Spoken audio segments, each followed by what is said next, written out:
Okay, so we are ready to dive into some pretty heavy stuff, women's health. It's wild how much the landscape is changing, right? It feels like we constantly have to rethink what it even means to stay healthy. Yeah, it's not just like getting your annual checkup anymore. Right. We've got all these sources here talking about essential oils and gut health and... Oh, yeah, even ADHD. Exactly. But what ties it all together, at least from what I've been seeing, is this question of access. Especially when it comes to reproductive health, right? Exactly. I mean, several of these sources are mentioning the Supreme Court and how those rulings are having ripple effects that go way beyond. It's a complete shift in the landscape of women's health, that's for sure. And look, we're not trying to get into, like, a political debate or anything. Of course. But it's kind of impossible to ignore the impact this has on women's lives. And I think that's what makes this deep dive so important. Because if it's harder to get the care you need, suddenly knowledge becomes even more crucial, wouldn't you say? Absolutely. You can't just assume that certain options will always be there, so you got to be proactive. Which is where these sources come in, right? They really do feel like a toolkit for this new reality. Okay, so let's get into some specifics. Okay. One thing that popped up in a bunch of these articles was PCOS. Polycystic Ovary Syndrome. Right, and it's way more common than people realize. Oh, for sure. Something like 1 in 10 women of childbearing age might have it. And that's where limited access to care gets really tricky. Right. Because PCOS often goes undiagnosed, the symptoms can be so subtle, so you might just think, oh, it's just stress or... Yeah, weird cycle or whatever. Right, exactly. But it could be something more. And these sources don't mess around when it comes to the potential complications if PCOS isn't managed properly. We're not just talking irregular periods here. This can increase your risk of things like diabetes and heart disease down the line. That's scary stuff. So what can women do if they think they might have this? Well, the good news is the sources offer a bunch of different options. Everything from lifestyle changes, diet and exercise, to medication and even procedures like IUI or IVF if fertility becomes a concern. Hold on, can we back up for a sec? Sure. For those of us who don't speak, like fertility expert, what do those even involve? Oh, right, of course. Yeah. So IUI, that's intrauterine insemination, is where sperm is placed directly into the uterus. Okay. So it kind of bypasses the cervix. Got it. IVF, or in vitro fertilization, is more complex. Okay. Eggs are fertilized outside the body and then implanted back into the uterus. So it's like a whole spectrum of possibilities depending on your situation. Exactly. And having that knowledge, knowing what your options are, that's incredibly empowering. For sure. Like it puts you in the driver's seat. There was this one source, Natural Ways to Manage PCOS. It talked about cutting out processed foods and managing stress. And Oh, yeah. And even incorporating raw cacao. Oh, I saw that. So is that legit? Like, does that actually work? Well, I think what's interesting about that source is it emphasizes this holistic approach, right? It's not just treating the symptoms. Right. It's making lifestyle changes that actually support your overall well-being. Okay, that makes sense. It's all connected. Speaking of being connected, one thing that really jumps out from a lot of these articles is stress. Just like this underlying current of... Absolutely. Everyone's feeling the pressure from, all of these changes, and it's definitely taking a toll. The sources mention everything: anxiety, depression, trouble sleeping. Yeah, it's that uncertainty and fear, right? Yes. It breeds stress, and stress can just wreak havoc on your health. But thankfully, we have some sources here that actually offer some pretty practical advice on managing stress. Things like... foods to help women with stress. Yes. And natural ways to relieve stress. There you go. So what are they saying? You know what I appreciate about them is they go beyond the usual, meditate more or exercise. Right, because we've all heard that a million times. So what else are they suggesting? Well, they talk about things like the benefits of having pets, the power of laughter, even like decluttering your space can help. Interesting. It's like they're giving you permission to find what works for you, and I think that's so important. I did love the one that suggested embracing intimacy as a stress reliever. Yeah, that one got my attention too. I mean, hey, why not? Right. There's actually evidence to back that up, but I think the point is they want you to explore different avenues. Right. Find what resonates. Okay, so we've been talking a lot about reproductive health. Yeah. But these sources are pretty clear that this is about way more than that. Right. It's about women's health in the biggest sense of the word. Like how all the pieces fit together, the physical, the mental. The emotional, all of it. Exactly. And for instance, several of the sources talk about heart disease. In fact, one source even mentions that 1 in 3 women will die from heart disease, but only 1 in 31 will die from breast cancer. Those are some pretty startling statistics. Yeah. And what's even more concerning is that heart attack symptoms can present totally differently in women. Oh, absolutely. Instead of that classic chest pain, you might get shortness of breath or nausea or back pain or even just like fatigue. Yeah, just feeling off. Exactly. And you might not even connect it to your heart. So women need to be aware of these less typical symptoms. Early detection is everything when it comes to heart health. Knowing what to look for could make all the difference. Another condition that comes up a lot is thyroid disease, which also disproportionately affects women. Yeah, and its symptoms can be all over the place, from weight fluctuations to fatigue to mood swings to even hair loss. It's a great example of how these seemingly unrelated symptoms can be connected to a single underlying issue. Exactly, and one source even pointed out how hormonal changes can also impact things like hair loss. Oh, for sure, which, let's be honest, can be pretty devastating for a lot of women. It's not just about vanity, it's about how these physical changes can really affect your self-esteem. It all ties back to that idea of, empowered health, understanding how everything is interconnected, how these small changes can ripple out. So we've covered a lot here. Yeah. What are the key takeaways that you want our listener to walk away with? Well, first and foremost, self-advocacy is key. Okay. These sources hammer home the importance of understanding your own body, knowing your risks, and feeling empowered to ask questions, to seek out the care you need. Especially in this healthcare landscape that's in flux, being your own best advocate is more crucial than ever. Right. And that really ties into the second takeaway, the power of knowledge, right? Right.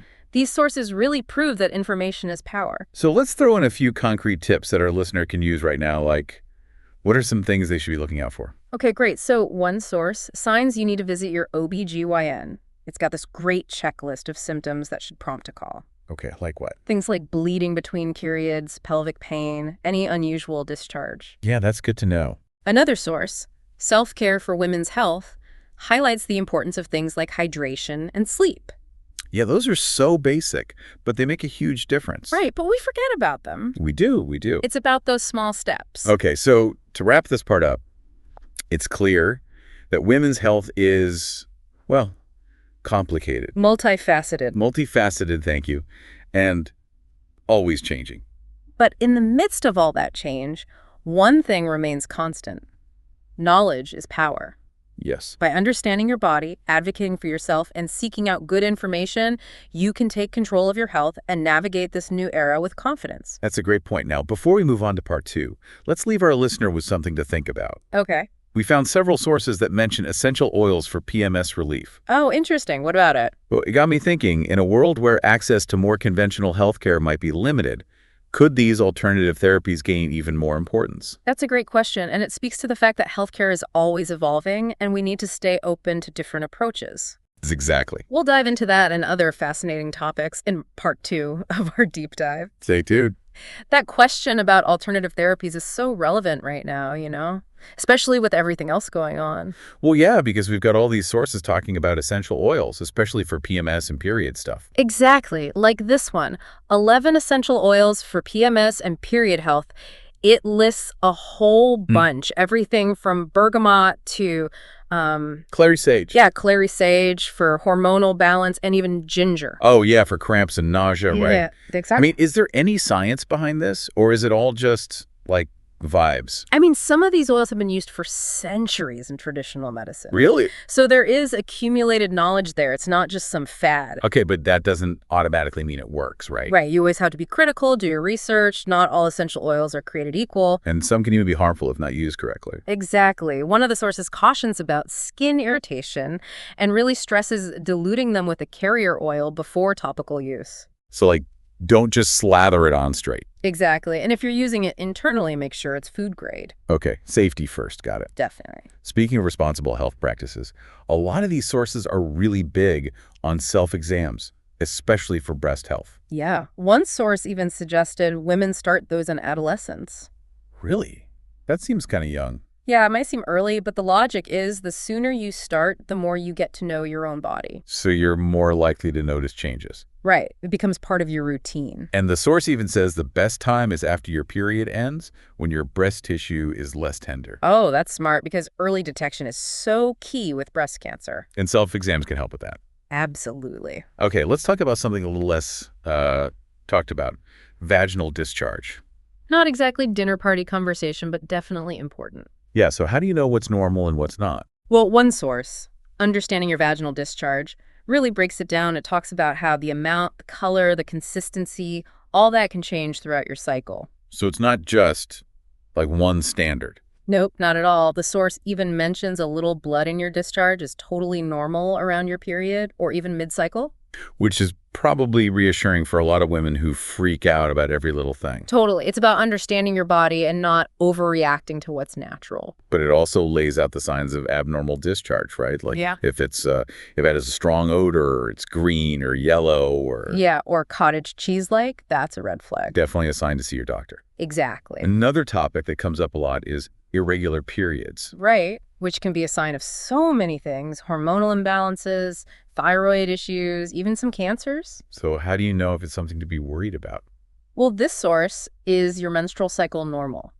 It really lays out what's considered normal. It explains how cycle length can vary, person to person, and sometimes a missed period is no big deal. So no need to panic every time it's a couple days late. Exactly, but it also highlights the red flags, things like spotting between periods, sudden changes in flow, really intense cramping. Yeah, that's when you should definitely check in with your doctor. Absolutely. It all comes back to knowing your body and being aware of any big changes. One condition that I didn't really know much about before this is endometriosis. It's where the tissue that lines your uterus, the endometrium, grows outside the uterus. And that causes problems. Oh, yeah. Lots of problems. Painful periods, heavy bleeding, even infertility. So it can really impact your life. Absolutely. One source why you shouldn't ignore your endometriosis really makes the point that this is not something to mess around with. Like what can happen if it's left untreated? Well, it can lead to serious complications like bowel and bladder problems, increased risk of ovarian cancer, even heart disease. That's pretty serious stuff. It is, and it's estimated that something like 1 in 10 women of reproductive age have endometriosis, but a lot of them suffer for years before they get diagnosed. Oh. It just goes to show that women's health concerns are often dismissed or minimized. And that we need to be our own advocates. 100%. We need to demand better care and educate ourselves. Speaking of conditions that are often overlooked, there's a source here about ADHD in women. Oh, right, because it's not just a boy problem. Exactly. The source explains that the symptoms can manifest differently in women. They might be more internalized, like anxiety, depression, low self-esteem, whereas in men, it's often more externalized, like impulsivity or aggression. So, same underlying issue, but it looks different. Exactly. And women with ADHD often face unique challenges in their personal and professional lives, things like organization, time management. So it's not just about being a little spacey or forgetful. No, it can have a real impact, and that's where understanding and support come in. And getting the right help. Absolutely. The source emphasizes finding a therapist who specializes in ADHD, building a supportive network, and developing coping mechanisms. It's about recognizing that it's a real condition, not a personality flaw. Exactly. And that with the right support, women with ADHD can thrive. Okay, so we've covered a lot of specific conditions and challenges. We have. But one theme that keeps coming up again and again is this idea of a holistic approach to women's health. Right. It's not just about treating individual symptoms or diseases in isolation. It's about seeing the whole picture, the physical, mental, emotional, even spiritual. All connected. Exactly. And so many sources talk about things like diet, exercise, stress management, sleep. Right. Like we have foods to help with PMS symptoms. It gives all these dietary tips for easing those premenstrual woes. Oh, tell me more about this one. Well, it recommends things like eating eggs for breakfast, bananas for better sleep, salmon for mood regulation. Okay, so not some crazy restrictive diet. Nope, just simple changes. I like it. And then there's foods to help women with stress. It talks about tea, dark chocolate, nuts. Warm milk, that's a classic. Right. Like food can be medicine. But it's not just about what you eat, it's how you move your body too. Absolutely. The benefits of yoga for women talks about how yoga can improve heart health, bone density, posture. Yoga's good for everything, apparently. It really does offer a lot. And then there's top exercises for women's problem areas. It gives specific workout tips for toning, Those stubborn spots that never seem to go away. Exactly. It's about finding ways to move that you enjoy, because if you don't like it, you're not going to do it. Consistency is key. Right. And one source, 6 health issues that affect women throughout the years, reminds us that maintaining a healthy weight can be a real challenge for a lot of women. Especially with all the hormonal changes. Exactly. It talks about how those hormonal shifts during your cycle, pregnancy, perimenopause, all that can make weight management really difficult. It's like your body's working against you. But the good news is, a nutritionist can help you develop a personalized plan. So get the support you need. Exactly. And that brings us back to that idea of advocating for yourself. Asking for help when you need it. Because you don't have to go through this alone. Absolutely not. There are so many resources and support systems available. So, as we wrap up this part, I think the message is really one of empowerment and resilience. Totally. These sources make it clear that women face unique challenges, but they also offer so much information and tools for navigating those challenges. It's about being informed, proactive, and speaking up for yourself. And embracing a holistic approach to health that includes your mind, body, and spirit. Love that. So before we head into our final part, let's leave our listener with another thought-provoking question. Okay, I'm ready. Several sources mention the connection between hormonal imbalances and a bunch of conditions, like PCOS, endometriosis, even cancer. Right, that's a crucial link, so what's the question? Well, with all the environmental toxins and endocrine disruptors out there, could those things be contributing to the rise in hormonal imbalances? That's a brilliant question. It really highlights the connection between our environment, our choices, and our overall health. We'll explore that and other fascinating topics in our final part. Looking forward to it. Stay tuned. Yeah, that question about environmental toxins, it's a huge one, right? There's so much we still don't know, but it's definitely something to consider when we're talking about women's health. It's like this whole other layer of complexity, On top of everything else, there are these environmental factors that could be messing with our hormones. Right, and it just shows how everything is connected. Yeah, our health isn't just about individual choices. Exactly. It's about the systems around us, too. Okay, so let's talk about another topic that doesn't get enough attention. STIs. Sexually transmitted infections, yeah, it's such a crucial part of women's health, but there's still so much stigma. So what do we need to know? We've got this source here, the most common STDs and how to spot them. It's a good one. It covers HPV, gonorrhea, chlamydia, herpes, all the big ones. And it points out just how common some of these infections are. Like, did you know that over 79 million Americans have HPV? Wow, that's a lot. It's the most common STI in the country, and that's why regular testing is so important. Especially if you're sexually active. Yeah, because a lot of STIs don't have any symptoms, so you might not even know you have one. And then you could be spreading it without realizing it. Exactly. That's why early detection is so important. So treatment, right. Yeah. So you can avoid those serious complications down the line, things like pelvic inflammatory disease or infertility. Or even some cancers. Right. It's serious stuff. We also have this source, Mini Guide to the Human Papillomavirus. That one's all about HPV, which is interesting because there are actually different types of HPV. Oh, I didn't know that. Yeah, some types are low risk and cause genital warts, but others are high risk and can lead to cervical cancer. So it's not all the same? Nope. Some are more serious, but they all deserve attention. Which is why getting the HPV vaccine is so important, right? Absolutely. Prevention is key. And the source also talks about pap smears. Yeah, those are crucial for detecting any abnormal cells on the cervix that could be caused by HPV or be precancerous. Another example of how those routine screenings can really save lives. For sure. Okay, let's shift gears a bit and talk about something that's definitely on a lot of women's minds. Hair loss. Oh yeah, it can be a real confidence killer. We've got a bunch of sources on this. They break down all the different causes and symptoms and even potential treatments. One source, Hair Loss in Women, explains that it can be caused by so many things: genetics, hormonal imbalances, stress, even certain hairstyles. Really? Hairstyles can cause hair loss? Yeah, like if you always wear your hair in a tight ponytail or bun, that can actually damage your hair follicles over time. Wow, I had no idea. It's a good reminder that even seemingly harmless habits can have consequences. So what can you do about it? Well, the source talks about different patterns of hair loss, like overall thinning or localized loss. And it emphasizes that if you're concerned, you should see a dermatologist. To figure out what's going on. Right, because they can help you figure out the underlying cause and find the right treatment. Okay, makes sense. And speaking of getting the right help, one source really emphasizes the importance of good nutrition for women's health. Oh, yeah. Vitamins and minerals for women. The essentials, right. That's the one. It's a great overview of all the key nutrients women need at different stages of life.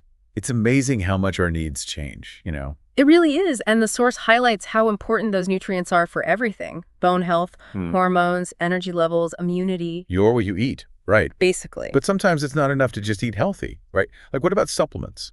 Yeah, the source says that while food should be your primary source of nutrients, sometimes supplements are necessary, like during pregnancy or if you have certain dietary restrictions. So it's about finding what works for you.